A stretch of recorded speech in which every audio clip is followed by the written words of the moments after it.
Kun sagantaa BBC Afaan Oromooti. Nu waliin tura.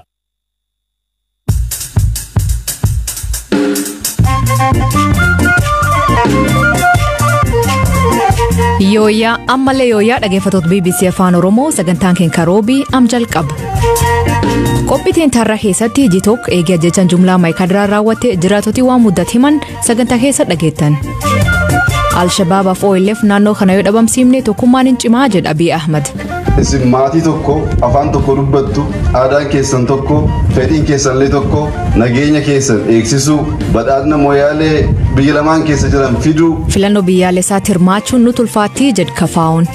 Waajiroonni keenya akkuma cufamanitti iddoo baay'eetti jiru. Namni filannaa keessatti akka ta'utti qooda fudhachuu danda'u karaa baay'ee ammayyuu manadhaa jira. Yaa kanaa nuti wanti filannaa kana wajjin deemu hiikamuu haa calqabu. Miseensa paarlamaa kakahuu ifateef hojii dhabisan beesimna oduu biraalee harka isaanii qabna an Aslii Galgalooti nu waliin tura. Pireezidantiin Keenyaa Uhuru Kenyaataaf Ministeerri Muummee Abiy Ahmad nageen daangaa isaanii fooyyessuuf akka walqabattee Al-Shabaab OLF fidhatoota bira dhabamsiiftuu kakatti. Akka isaan jedhaniitti nagaa dhabiinsi tasgabbii biyyaatiif daldaloota bilamaanii gufuu taate.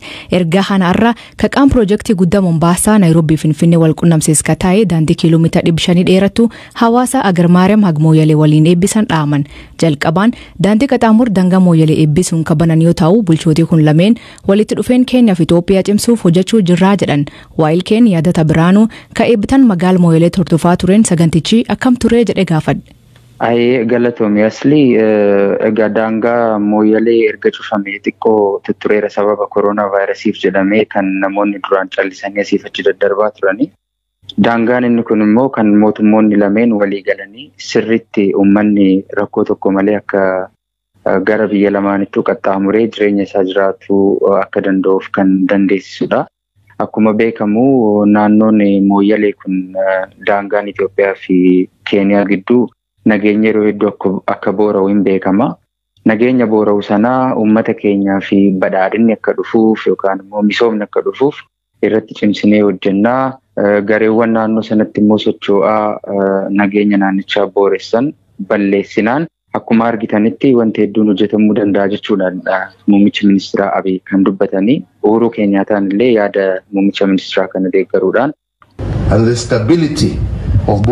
Wanti ta'ee arguu feenu mooyyaaleen Dubaay naannoo kanaa ta'uudha. Injifannoo dinagdee rakkoo nageenyaa soo qabnu goonfachuu hin dandeenyu.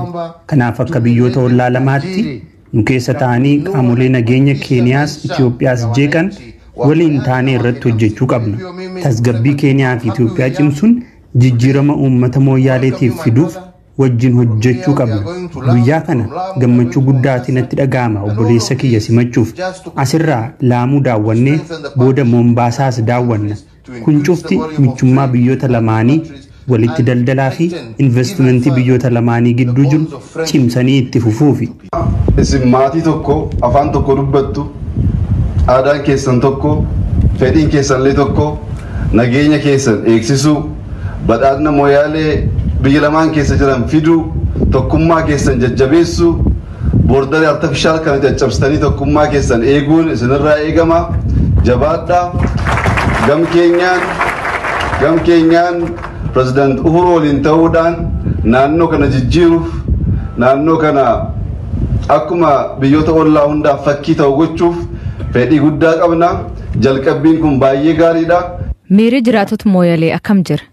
Miirri isaanii baay'ee kan gammadanidha kan fakkaatanii namoonni hojii daldalaa irratti hirmaatanii turananii dubbisellee kanaan duratti daangaan kun waan hin banamneef gandoota keessa qaxxaamurree mootaratti fayyadamnee yeroo deemnu namoonni illee nu saamuu al tokko qarshiin nu harkaa fudhatamaa sana hunda keessa rakkachaa waan turreef amma daandiin kun banamuu isaatiin kallattiidhaan asiif achi deemnee hojjechuuf waan nu gargaaruuf hedduu nutti toleera jedhaniitu kan natti himanii. Baay'ee kan nu gammachiise. Rakkoo nageenya Itoophiyaa fi Keeniyaa jidduu jirtuun yoo xiqqaatee waggaa 5 ani akka namaatti har'as dhufee iddoo kanaa dhufee rakkoo nageenya duraan qabnuun har'as dhufee beekaa gammachuu kan mootummaan Itoophiyaatiif mootummaan Keenyaa biffanaan walii dhufanii ilaaluun baay'ee na gammachiisaadha akka nama tokkotti. Amma biyaashaara yookaan daldal midhaasuu fi hagam fayyada jettee yaadda? Guutummaa guutuutti hin fayyada. Yeruma waliigalteen kun iyyuu hin jirreeyyuu kan diqqoo namummaa muraasi deemuu iyyuu hin fayyada ture gaafa immoo waliigalteen mootummaa lamaan jiraatu baay'ee harka caala kan fayyadtaa harka mallee nu fayyada. Egaa akkuma jiraattota kunneen irraa dhageessetti nageenyis jiruun isaanis akkasitti isaaniif sirraa taataanaan nutti tola kan jedhudha yaada kan qaban. Galatoom yaadata. Galatoomeetillee asli.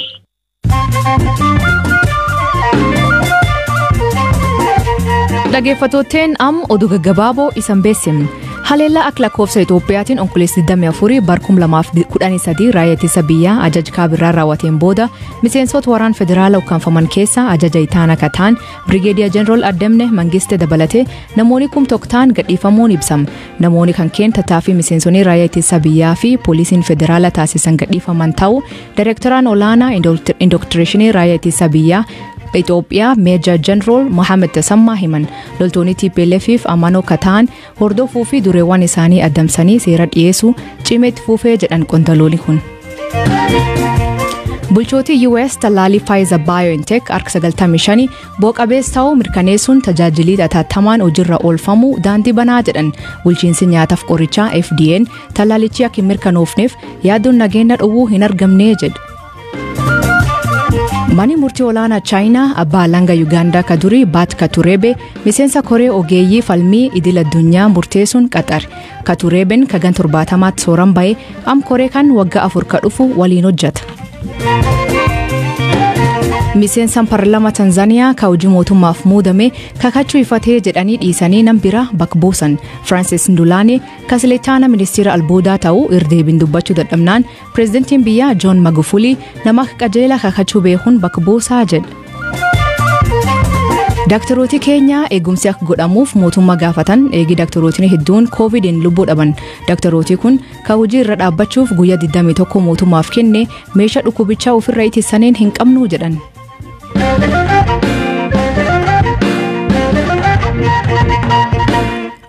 Jitok eegii magaal Maayikaadiraatti ajjeechan jumlaa lubbuu namoota 600 olii galaafatte. Gartulee mirga namooma garuu haleellaa kanaan namni ajjeefaman 600 ol ta'uu ibsaa turan. Jitokko eegii ajjeechan kun raawwate BBC'n jiraattota magaalaa qunnamee waan mudate hubachuu hin dandeenye. Amma qunnamtiin akka telefoonaa fi intarneetii deebinaan jiraattota dubbisuu dandeenye. Hamza Huseenitti nutti hima.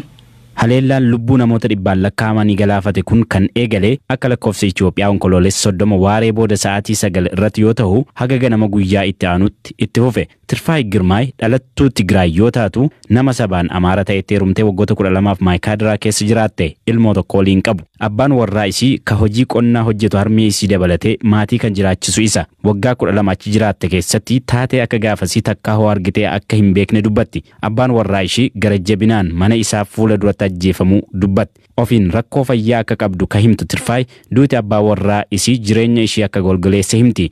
Jiraattuun Maayikaadiraa biroo Yeshii jedhamtu haleellaadhuma wal fakkaataan abbaa warraa ishii dhabuu himti. ከቤት መጣው ነው ቤት ዝጉ ብሎ በፊት አዘጉን ከዘጋነ በኋላ ያው Yeshiin akkas jetti jalqaba akka balbala keenya cufannu nutti himamee ture ta'us dhufanii nu bansiisanii warra dhiiraa baasanii ajjeesan waaree booda sa'aatii 11 irratti dargaggoonni gareen dhufanii abbaa warraa koo fi obboleessa isaa ajjeesan ana osoo hin taane abbaa warraa koo akka barbaadan natti himan wayita isaan abbaa warraa koo ajjeesan anis ijoolleen koos ilaalaa turre akka malee rifadhee waanan tureef nan boo'e gariin isaanii anas ajjeesi waliin jechaa turan kaan lubbuu na oolchan jetti.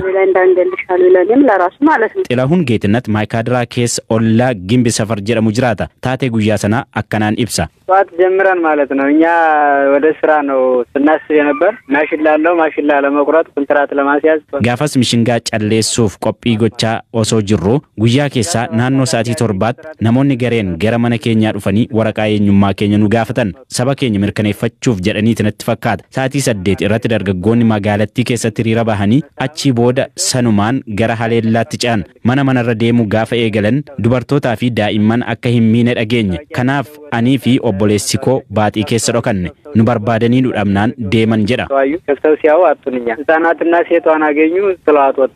Galgala sa'aatii tokkoo fi yeroo sadaffaaf sa'aatii tokkoof walakkaa irratti deebi'anii mana isaa sakatta'uuf yoo dhufan dararrifachuu hima Xilaahuun. Yeroo kanatti haadha warraa obboleessa kootii gadi baasanii albee itti baafatan abbaan warraa kee eessa akka jiru nutti hin himtu taanaan daa'ima kee ajjeefna jedhaniin daa'ima fuudhuuf yoo jedhan dura gortee dura ana ajjeesaa jetteen. Yeroo kana Xilaahuun baaxii manaa keessa dhokatee obboleessa isaa waliin dhaggeeffataa ture. Obboleessi isaa daa'ima isaa ajjeesuuf jennaan miira isaa to'achuu dadhabee iddoo dhokatee bahee dhaqe. Hanga lubbuun isaa baatutti reebanii ajjeesan. Haati warraa isaas miidhamteetti jedha Xilaahuun. Gabra Masqal Mangistuu jiraataa Maayikaadiraa yoo ta'u investimentii qonnaa irratti bobba'ee hojjeta. Durumaanuu akkana hammaataa hin turre malee magaalattii keessa darbee rakkoon tureera. Inni kun garuu balaa hamaa hin eegamneedha. Haleellaan kun miira magaalattii jijjiireera. Namoonni hedduun gara jabinaan ajjeefamuu dagachuun rakkisaa ta'a jedhe Gabra Masqal. Waldhibdeen yeroo dheeraaf mootummaa federaalaaf TPLF jidduu ture akka lakkoofsa Itoophiyaa onkoloolessa 24 haleellaa mooraa waraanaa ajaja kaabaa irratti raawwatame hordofee gara waraanaatti cehe.